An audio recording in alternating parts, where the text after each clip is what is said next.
I have read literally hundreds of books over the years, some good, some bad, and a few that have become a foundational part of my life. And so today I want to talk about the 5 books that I go through each and every year, and I believe that you should too. These 5 books cover a variety of topics, including communication, habit formation, leadership, and how to take responsibility in your life. Every time that I pick up one of these books, I am challenged to continue to grow, and I hope that they have a similar impact in your life as well. This first book is 88 years old, published all the way back in 1936, but funny enough, it might be more relevant today than the day that it was originally published. In 2023, the World Health Organization warned that loneliness could soon become a global epidemic with devastating health consequences to our society. This came after the results of a new Gallup poll released saying that 1/4 of adults worldwide feel very or fairly lonely.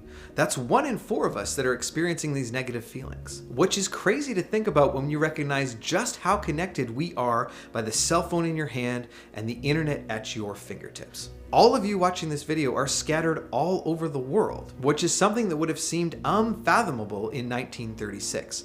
But somewhere along the line in our interconnected world, we lost the ability to truly connect with others. And that's where How to Win Friends and Influence People by Dale Carnegie comes in. Reading this book each year, it really encourages me to slow it down, listen, and ask good questions when I'm connecting with someone. And now if you've ever met me in person and you're like, Jason's people skills actually aren't that great, don't blame the book, blame me for not applying what I've read. Because there is some gold in these pages. Make sure that you have a copy. And if you're finding this video insightful, hit that subscribe button. Meet Bob and Joe.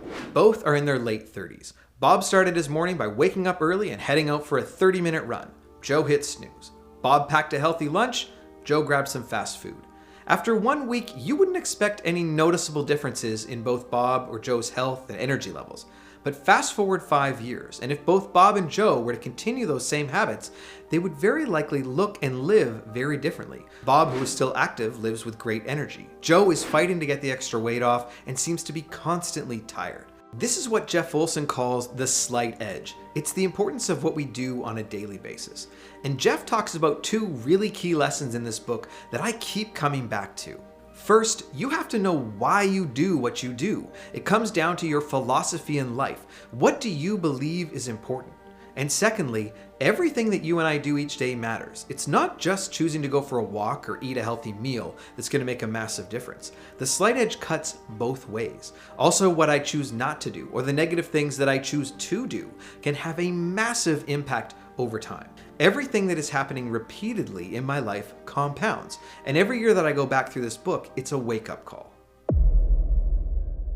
Thinking about our example of Bob and Joe from the last book, I don't know about you, but I find a lot of the time I relate more to Joe, who is making some unhealthy decisions, and I know that there are always areas of my life that I want to improve and work on. So in order to make some more healthy decisions going forward, we need to build better systems in our life, and we need to build better habits.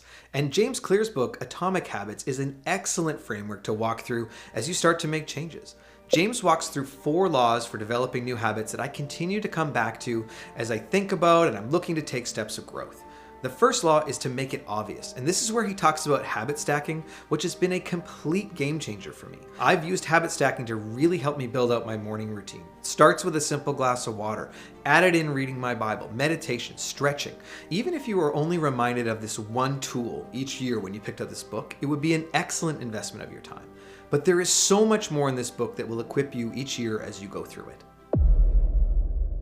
Let's talk leadership. I think there's a pretty common misconception that you are either born a leader or you are not. And I definitely used to buy into that idea. Being that I'm an introvert, my natural tendency is to withdraw when things get stressful. So how could I become a better leader? But just like you can learn to play the guitar, you can also learn to become a better leader. It's a skill that you can develop. And now today I get the opportunity to lead and serve a great team of people at work. And one of the books that helped me get to that point is Developing the Leader Within You 2.0 by John Maxwell. What John does so well is he gives a really good foundation of how to understand leadership. And he does this by laying out the 5 levels of leadership. I think it's really important to understand that everybody starts at the first level, which John calls the position level. This is the entry level to leadership. Basically, you have a title or a position of some kind, but it's before you have any type of influence or even a relationship. Level 2 is what John calls the permission level, and this is where you are beginning to develop relationships with the people that you get the opportunity to serve. Level 3 is the production level, and this is fun because this is where the team that you serve really starts to get things done, and the people that you lead are excited to be a part of a producing team. Level 4 is the people development level, and this is where you get the opportunity to enable and equip the next group of leaders on your team. And finally, level 5 is what John calls the pinnacle. This is rare air.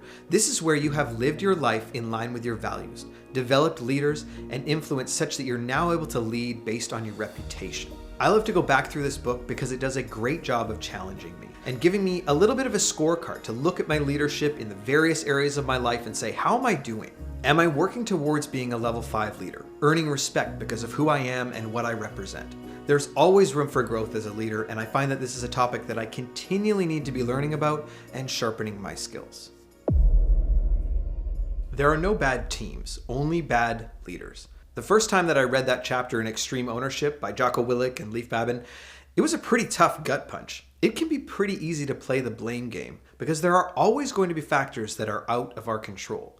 But my biggest takeaway from this book is that by being willing to take responsibility, or extreme ownership as they call it, we hold on to our power to do something about it. If we choose to blame our circumstances, our team, the weather, you name it, if we choose to blame, then we give away that power to take positive steps forward. Now, I don't have a military background, and the challenges that I face on a day-to-day basis in my personal life, in my business life, generally aren't life-threatening.